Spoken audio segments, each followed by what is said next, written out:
So I guess you guys, I'm highlighting on my screen. Were you able to look at split function with input? The one I have highlighted, split function with input, split comma, split dot. Yes. Okay. And then uh, input int. Okay. This example wherein number you have to accept in input and y as int. Number one, number two as int, y 5 plus 6 printed as 56. Were you able to see that?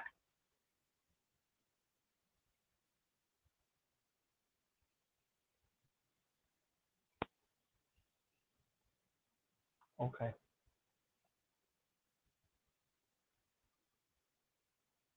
Yes. So 56, 5 plus 6 was printing as 56 and not 11. You did saw that example too. Okay, fair enough. I only missed the last part.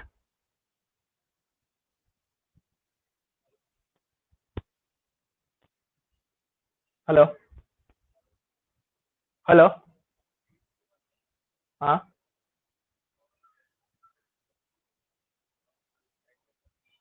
Sir, can we speak later? I am actually taking one class.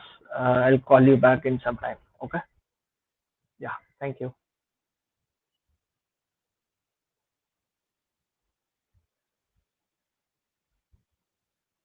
Okay. So everybody's back. Okay. So one thing we guys missed was two things. Now let's say everybody can hear me, right?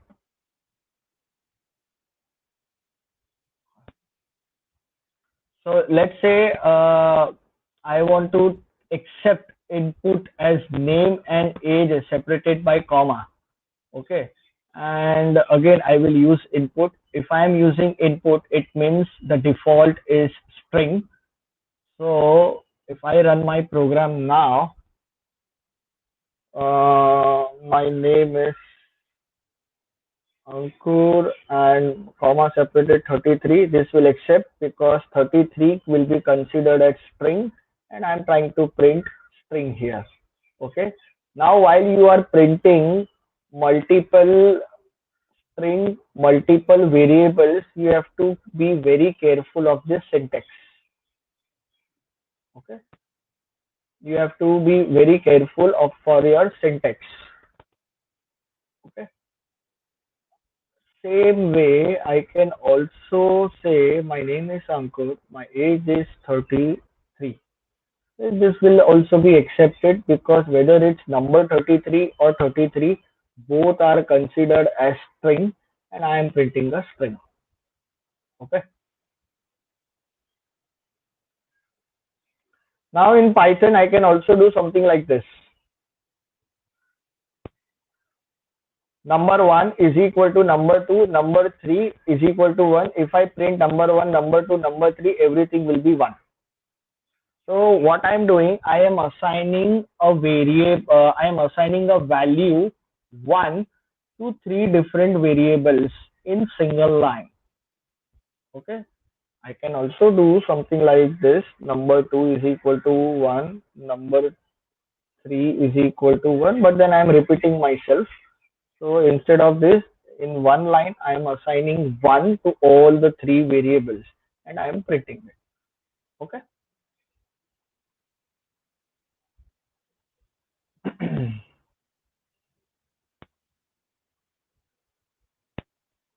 Okay.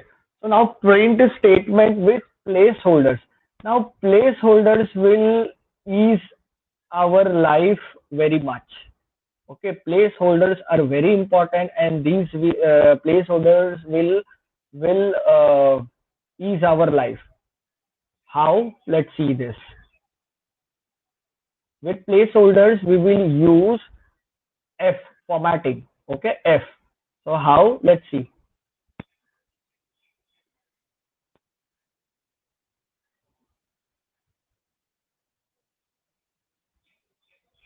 I'll just clear my terminal, CLEAR. I'll just clear all my codes, placeholders. First name,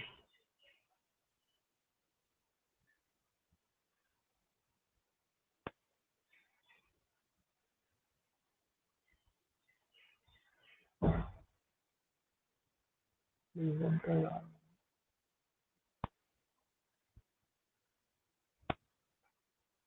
second name, please enter, sorry,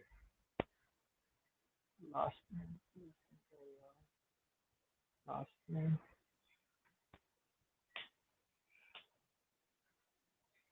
print F. So this is our original. Your first name, bracket, sorry, inverted comma, close, first name plus open your last name, uh, inverted comma, close, last name.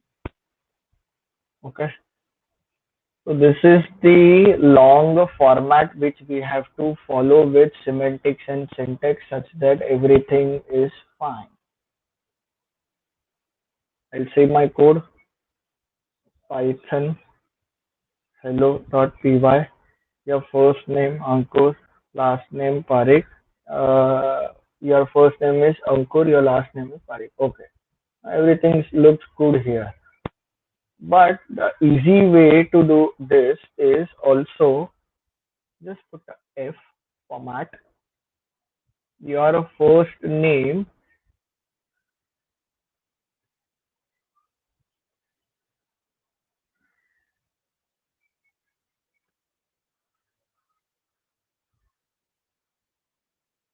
and your last name.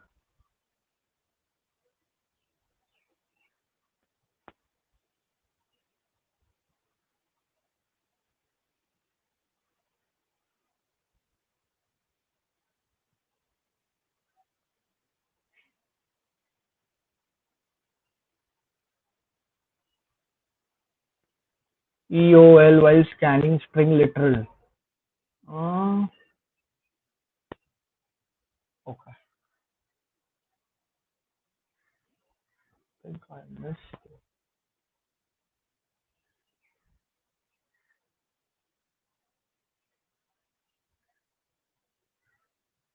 Okay, so both is running fine. Now, if you see the difference, you can use either. You can use either. But I find instead of typing, plus at proper places, using quotes very correctively and multiple, I find this as very simple. Only F, one open quotes, second end quotes, and whatever parameter you want to display, parameter or variable name you want to display, just place in placeholder. These are placeholders. These are placeholders. Okay. So I usually prefer this second syntax, and which is also the syntax of Python 3.6, which is the latest version. 3.6, yeah. Okay.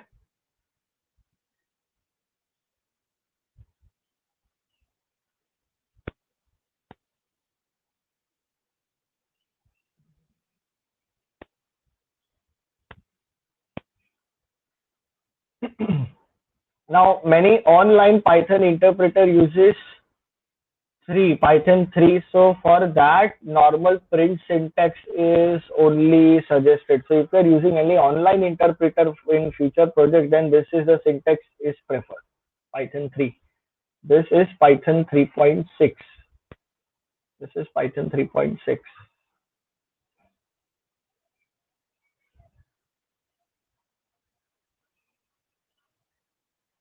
Okay, placeholders. So Ideally, it's better to remember all the three methods, but it's okay. There is one more method which is very complex. I find not format, name, age. You can also do all these things, but I would ignore. I won't be using the this format. Okay, so just skip. Now, many online. Sorry. So this will be our very first exercise. Ask user to input three numbers and you must print average of these three numbers using string formatting placeholders using simple print format Python 3 and Python 3.6 format. So you won't be using simple print. Okay. You try to print with Python 3 formatting, which is this one, and Python 3.6. This will be the very first exercise which you will take up during the weekdays. The bonus will be try to take all three in comma separated with in single line. Obviously, I will upload this exercise on VizIQ platform with description, and everybody should implement this exercise and upload back to your VizIQ individual account. You should run your program. If there is any errors, we have WhatsApp group for discussions. People can help each other. You can also call me. If I don't answer during certain times, I will call you back. Okay. Or you can also drop me and Kashyap an email with CC. So I will share three email IDs also on WhatsApp itself, where you can email your questions. Now, string indexing. Guys, I think for today's session, we should stick to whatever we have learned. I will give you assignments for uh, command prompt. You need to, number one, you need to install Python and integrated development environment IDE, which is VS Code. I will give you links. I will give you description how to do that. You have to test whether everything has been installed correctly and it's running. Then you can start using creating your first hello py. Just print hello and see everything is fine. Then start working on your assignments. Now, during this phase, if any problem, just call us. If I try to introduce string indexing with string slicing now, it will be little too much for today. We will continue with string slicing and all these things tomorrow. And tomorrow, let's try to start our sessions by 9:45. So by 1 p.m. we can wrap it up by 1 hour 15 minutes with 5 minute break in between. So tomorrow we will see strings. There are many strings methods, and then we will also explore if, else, and pass statements from tomorrow. So the actual programming will start from tomorrow session onwards. Okay. Right now, do you guys have any questions? I will upload installation video. Hopefully, it should get processed by early by today evening, I think. Okay. Any questions for now?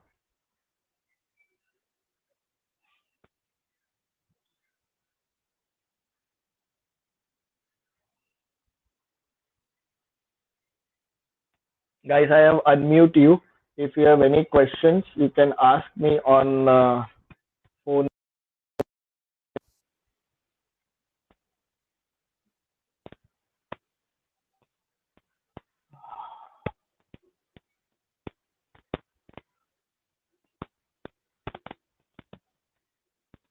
Hand raise.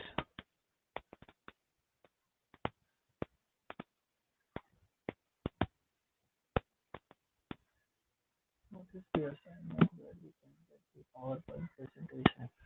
I will upload PowerPoint presentation along with the video by today itself. And assignment, I have already shared one of the assignment. I will put the description, and I will also share a couple of more assignments by tomorrow evening. So you will have entire week to finish your assignment.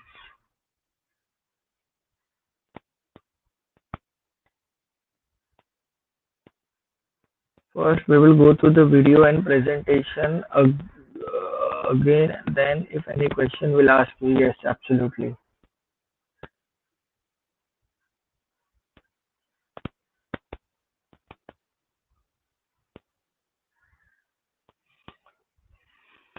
Could you use the back to delete other people input as a hacker? Well, I don't know. You can try. You can try using it. I have not tried any hacking as of now.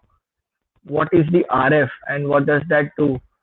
Can you, okay, RF, how do you get the terminal to show in Visual Studio Code?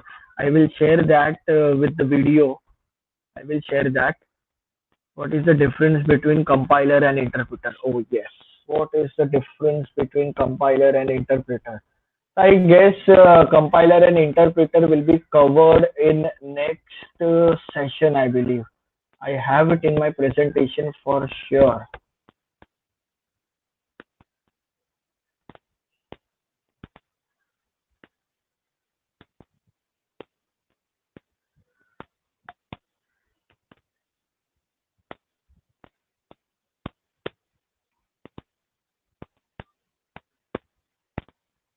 Okay, Scott, just remind me tomorrow we will cover difference between compiler and interpreter for sure.